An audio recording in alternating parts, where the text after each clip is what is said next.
when you have a role or an individual in a role that is not the right fit, and that fear, that reticence about making a change, oftentimes I think the cost of let's say inefficiency is terrible on both sides, because that person in that role doesn't feel fulfilled. I can almost guarantee they're not happy, they're not motivated, and you're just frustrated. So why do we hang on? Try to find a role that fits them better or move on, because it happens both ways, right?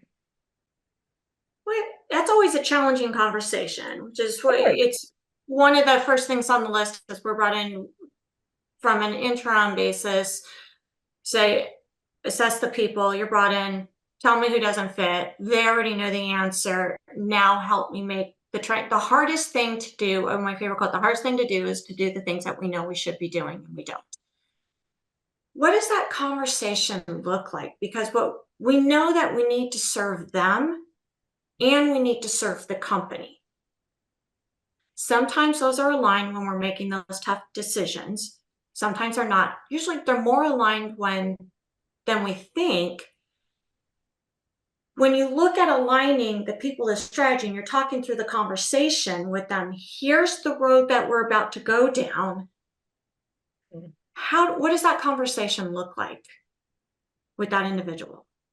First, I believe it's really how you come into the conversation. It's not necessarily how, let's say, the words come out of your mouth. It's really about how you prepare to come into it. It's heart first. You have to be able to be very empathetic in that situation, and also very prepared to lay out what those options are for someone. Some of the best leaders I've worked with are very empathetic and can sit and have the conversation without tears, without anger, without any kind of blame. It's just, listen, this is where we're going. I really want you on this team. I want to find the right role for you, and give out those options, and let a person think too as well. Not all these conversations are that simple. Some of them are just plain old ugly. And if there's a performance issue, it's a very different conversation. Thank Uh, you.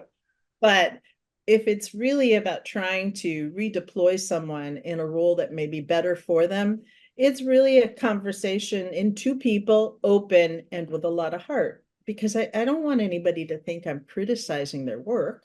I just think I found something better for you. And that also takes maturity on both sides, right?